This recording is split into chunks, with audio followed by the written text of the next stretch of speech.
Hello hi. Hello hi. അപ്പം ഇന്ന് big boss season 7 കുറച്ച് കാര്യങ്ങൾ നമുക്ക് വീഡിയോ ആയിട്ടൊന്ന് പറഞ്ഞാലോ എന്ന് എനിക്ക് തോന്നാൻ എന്തുവാ വീഡിയോ ആയിട്ട് പറയാമല്ലോ. അന്നേരം ഞാൻ കഴിഞ്ഞ എപ്പിസോഡിൻ്റെ ഒരു കാര്യമാണേ, അതായത് നമ്മുടെ മോർണിംഗ് ടാസ്ക് ആയിരുന്നു ഇരട്ടപ്പേരിടുക. നല്ലൊരു ഇരട്ടപ്പേരാണ് അക്ബർ രേണുവിനിട്ടത്. പക്ഷേ അതെന്താ അങ്ങനെ ഇട്ടേന്ന് എനിക്ക് മനസ്സിലായില്ല ഗീസ്. കാരണം എന്താണെന്ന് വെച്ച് കഴിഞ്ഞാൽ സെപ്റ്റി ടാങ്ക് അങ്ങനെ ഇടേണ്ട ഒരു ആവശ്യമുള്ളതായിട്ടും എനിക്ക് തോന്നിയില്ല. കാരണം എനിക്കതൊരു മോശമായിട്ട് തോന്നി. പുള്ളിക്കാരിക്ക് അത് ഭയങ്കരമായിട്ട് ഹേർട്ട് ചെയ്തു. പുള്ളിക്കാരി പറയുന്നുണ്ട്, എന്താ ഞാനൊരു സ്ത്രീയാണ്, പിന്നെ ഞാൻ ഇന്ന രീതിയിൽ വന്നതാണ്, എന്നെ അത് അങ്ങനെ അതുമായിട്ട് ഉപമിക്കാനും മാത്രം എന്ത് ചെയ്തു. വിളിച്ചിട്ടില്ലയോ അത് ശരിയാണ്, വിളിച്ചിട്ടില്ല. പക്ഷെ അങ്ങനെ ഒന്നും ഉപമിക്കേണ്ട ഒരു ആവശ്യകത അതിൽ അക്ബറിനുള്ളതായിട്ട് എനിക്ക് തോന്നിയില്ല. പിന്നെ ഒരു കാര്യം, അക്ബർ മാപ്പ് പറഞ്ഞിട്ടുണ്ട്. പക്ഷെ പുള്ളിക്കാരി ക്യാമറയുടെ മുന്നിൽ ലൈവില് ഞാൻ ലൈവ് കണ്ടിട്ടില്ല, നേരിട്ട് പറഞ്ഞതായിട്ട്. അപ്പം എനിക്ക് അതിനോട് അങ്ങോട്ട് യോജിക്കാൻ എനിക്ക് ബുദ്ധിമുട്ടുണ്ട്. ഭയങ്കര ഓവർ ഒരു ഇതായിട്ട് എനിക്ക് പുള്ളിക്കാരനെ തോന്നി. നമ്മൾ ഓവർ ആക്ട് ചെയ്യുന്നത് പോലെയാണ് എനിക്ക് കൂടുതലായിട്ട് എനിക്ക് തോന്നിയത്.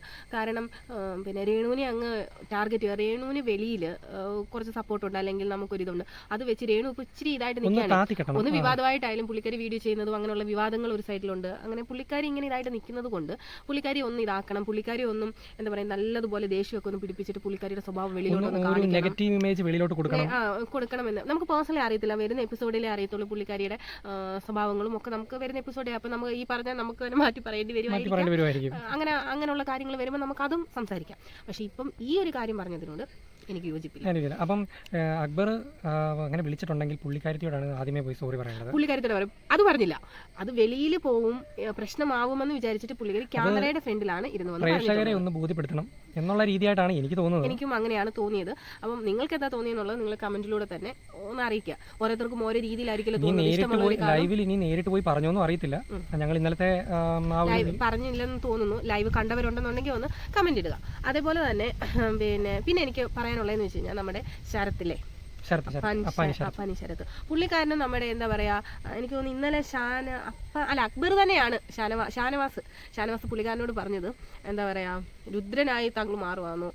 സത്യമായിട്ടോ രുദ്രനായിട്ടുള്ള ആ ഒരു ക്യാരക്ടർ, ആ ഒരു സീരിയൽ കണ്ട എല്ലാവരുടെയും മനസ്സിൽ പുള്ളിക്കാരനെ ആ ഒരു ക്യാരക്ടറായിട്ട് തന്നെ നമുക്ക് തോന്നി. എന്ന് വെച്ചിട്ടുണ്ടെങ്കിൽ എപ്പോഴും ക്യാരക്ടർ പിടിച്ചോണ്ടൊന്നും ആരും നടക്കുന്നത്. പുള്ളി തന്നെ പറയുന്നുണ്ട് അതൊരു ക്യാരക്ടറാണ്. അത് ക്യാരക്ടറാണ്. ഇവർ ഇച്ചിരി ഒരു ഇതായിട്ടുള്ളവരെയൊക്കെ ഒന്ന് താത്തണം. അങ്ങനെ ഞാൻ ഈ ശരത്ത് എന്ന് പറഞ്ഞ നമ്മുടെ ആക്ടറായിട്ടുള്ള പുള്ളിക്കാരനെ കുറിച്ച് നമ്മളൊരു പ്രതീക്ഷ കൊടുത്ത ഒരു രീതിയല്ല പുള്ളിക്കാരൻ അകത്ത് പോയി പെരുമാറുന്നതായിട്ട് എനിക്കിപ്പം നിലവിൽ തോന്നിയിരിക്കുന്നത്. അല്ല, വേറൊരു കാര്യമുണ്ട്. അല്ല, അതിനകത്തൊരു കാര്യം മനസ്സിലാക്കണം, ഇത് മത്സരമാണ്. മത്സരത്തിൻ്റെതായ കാര്യങ്ങളൊക്കെ മുന്നോട്ട് കൊണ്ടുപോകാം, അത് കുഴപ്പമില്ല, അങ്ങനെ തന്നെ വേണമല്ലോ. അല്ല, ഗെയിം കളിക്കുന്നുണ്ട്, ഭയങ്കര ഗെയിമിംഗ് ആണ് പുള്ളിക്കാരൻ, നല്ല ഗെയിമിംഗ് ആണ്. എങ്ങനെയും അവിടെ തന്ത്രമായിട്ടാണ് പുള്ളി പലതും ചെയ്യുന്നത്, നല്ലപോലെ ഗെയിം കളിക്കുന്നുണ്ട്. ശരിയാണ്, അതിനകത്ത് ഗെയിം കളിക്കുകയല്ലേ വേണ്ടത്. അപ്പൊ അത് വലിയ കുഴപ്പമില്ല. പക്ഷേ എങ്കിലും ചില കാര്യങ്ങൾ വ്യക്തിപരമായിട്ട് ഹേർട്ട് ചെയ്യുന്ന ചില കാര്യങ്ങളും ഉണ്ടാവുന്നുണ്ട്. അപ്പം എനിക്കതിനോട് അത്ര വലിയൊരു യോജിപ്പായിട്ട് തോന്നിയില്ല. അതേപോലെ തന്നെ രേണുസുതി ചില കാര്യങ്ങൾ പറഞ്ഞത് എന്താ പറയുക, നമുക്ക് തെറ്റാണെന്ന് തോന്നുന്നത്. ഒന്നെന്ന് വെച്ച് കഴിഞ്ഞാൽ പുള്ളിക്കാരി ഒരു ഏവിയേഷൻ പഠിച്ച ആളാണെന്നാണ് പറഞ്ഞിരിക്കുന്നത്.